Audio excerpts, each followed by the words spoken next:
A decade ago, spending money felt simpler. You bought something because you needed it. You used it until it wore out. Then you replaced it. Today, something very different is happening.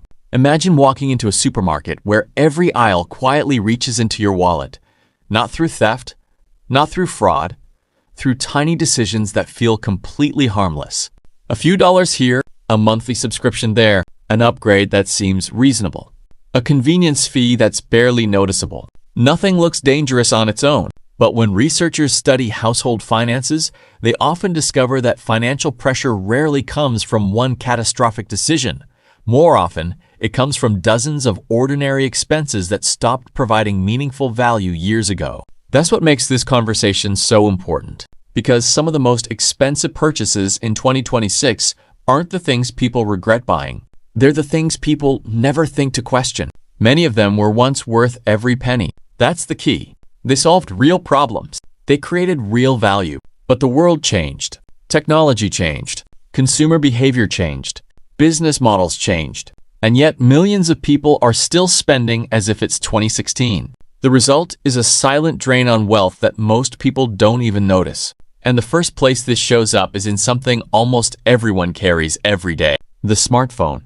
There was a period when upgrading your phone made perfect sense. Each new generation brought dramatic improvements. The camera became noticeably better. The battery lasted longer. Apps ran faster.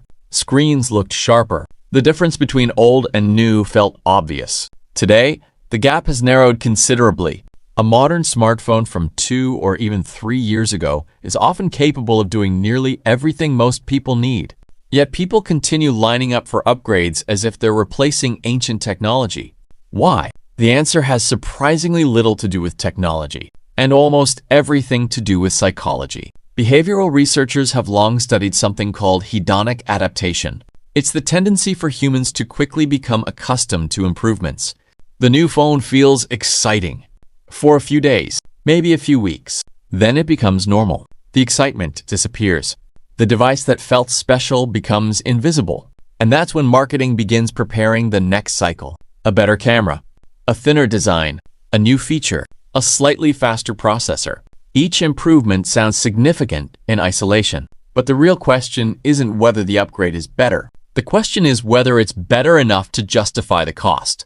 Because every unnecessary upgrade creates an invisible trade. Money spent chasing marginal improvements is money that cannot be invested, saved, or used to create future opportunities. But that's only the beginning. Because if companies have learned one thing over the last decade, it's that selling products is no longer the most profitable strategy. Selling subscriptions is. Think about entertainment. Streaming was originally presented as the cheaper alternative. One subscription unlocked thousands of movies and shows.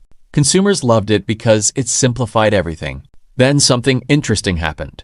Every major company wanted its own platform. One subscription became 2, 2 became 4, 4 became 7. Suddenly, households were paying for entertainment services they barely used. What's fascinating is that most people don't experience these costs as painful. A $100 purchase feels significant. 5 separate $20 subscriptions often don't, even though the financial outcome is identical. Behavioral economists call this mental accounting. People categorize expenses differently depending on how they're presented. Businesses understand this extremely well. That's why recurring monthly payments have become one of the dominant business models of modern life. They're easy to ignore, and that's exactly what makes them dangerous. But entertainment subscriptions are only one example. The subscription economy has expanded into nearly every corner of life.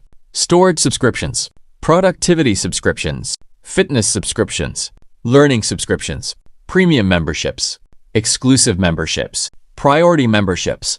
Many people are paying for services they forgot they even had. This is where things become interesting, because the problem isn't the individual subscription. The problem is the accumulation. One leak doesn't sink a ship. 50 leaks might. And while subscriptions quietly drain bank accounts, another force is attacking wealth from a completely different direction. Status. For most of human history, people compared themselves to a relatively small group. Neighbors, friends, co-workers, family members. Today, social media has fundamentally changed that equation. People are now comparing themselves to millions of strangers every day, every hour, sometimes every minute. Someone posts a luxury vacation. Someone shows off a new vehicle. Someone shares a renovated home. Someone displays a designer purchase. And without realizing it, viewers began adjusting their own expectations. What once felt sufficient suddenly feels inadequate. This phenomenon has been observed repeatedly in behavioral finance research. People don't evaluate wealth in absolute terms. They often evaluate it relative to those around them. The problem is that social media creates an impossible benchmark. There's always someone richer, always someone spending more, always someone displaying a more impressive lifestyle. And chasing that standard can become incredibly expensive. This explains why certain purchases continue thriving despite delivering questionable value. Luxury vehicles are a perfect example. Now, there's nothing wrong with enjoying a nice car. The issue appears when transportation becomes identity, because a vehicle performs two very different functions. One is practical, getting you from one place to another. The other is social, communicating status. The first function is valuable. The second can become extraordinarily expensive. A person might spend hundreds of dollars more every month simply to project an image that most people barely notice. This connects to a psychological phenomenon known as the spotlight effect. Humans consistently overestimate how much attention other people pay to them. We imagine everyone noticing our choices, our clothes, our purchases, our possessions. In reality, most people are focused on their own lives, which means many status purchases deliver far less social value than expected while carrying very real financial costs. But expensive status isn't the only thing becoming harder to justify. Convenience has quietly become one of the fastest-growing expenses in modern life. And unlike luxury spending, convenience spending rarely feels extravagant. That's what makes it so powerful. Imagine ordering dinner. The meal costs $20. Then comes the delivery fee, the service fee, the small order fee, the tip, the markup. Suddenly, the actual cost is significantly higher. Yet because the charges are fragmented, the brain doesn't register the full impact. Now repeat that process several times every week. For months, for years. The cumulative effect becomes substantial. Convenience itself isn't the enemy. Time has value. Sometimes paying for convenience is completely rational. The issue arises when convenience becomes the default solution to every inconvenience, because small recurring costs often grow large enough to compete with major financial goals, and that's before considering another category that has exploded in recent years.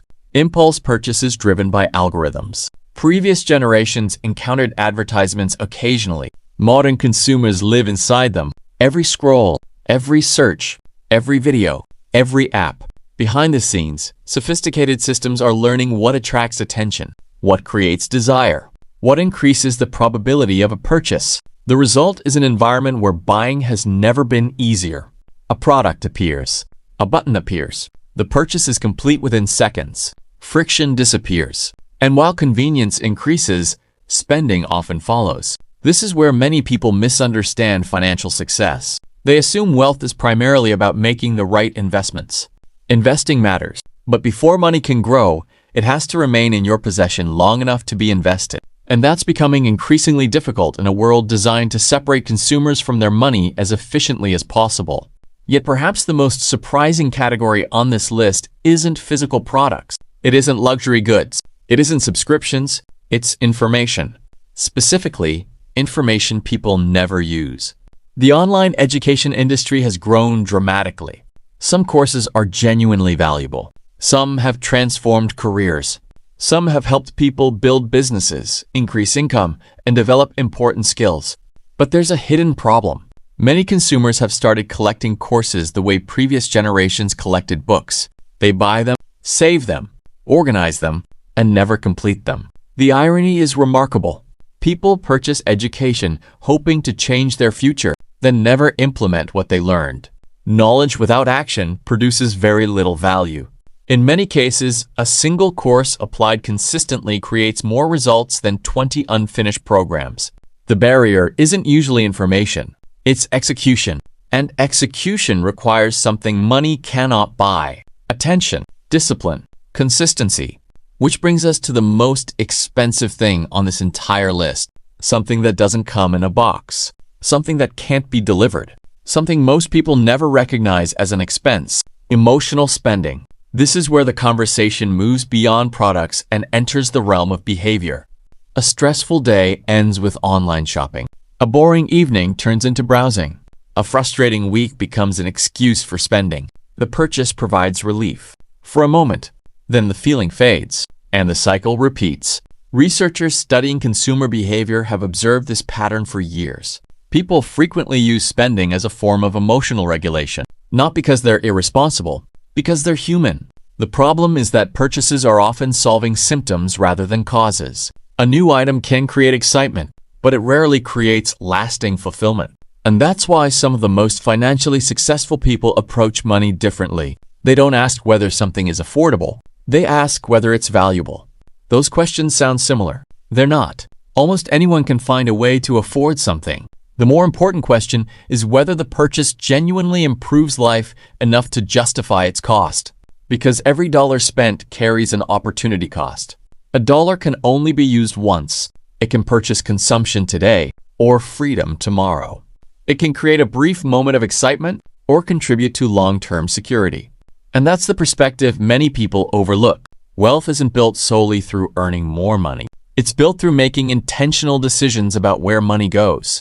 The people who consistently improve their financial lives aren't necessarily the most disciplined. They aren't necessarily the highest earners. Often, they're simply the people who periodically stop and ask a question that others forget to ask. Is this still worth it?